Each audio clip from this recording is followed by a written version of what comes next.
Pois como non podía ser de outra forma, a sentencia do Tribunal de Xustiza da Unión Europea ten que ser valorada de unha forma positiva e de unha forma que, ademais, moi esperada, non solamente por unha organización como Unión de Consumidores, senón por centos e centos ou milleiros, diría, de consumidores galegos e galegas que consideraban que non podía ser outro o sentido da resolución. Limitar no tempo as consecuencias que ten unha cláusula abusiva nun contrato celebrado con consumidores,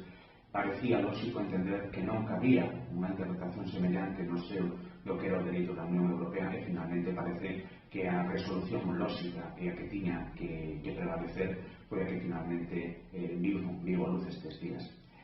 Para as persoas consumidoras vai a supor, desde logo, pois un novo impulso a esa decisión que quizás pudieran estar meditando de si levar ou non adiante a súa reclamación, pero quizás o máis importante insistir neste aspecto, o da reclamación, porque desafortunadamente nos tememos que as entidades financeiras non vayan a actuar de modo propio, que vayan a devolver por iniciativa,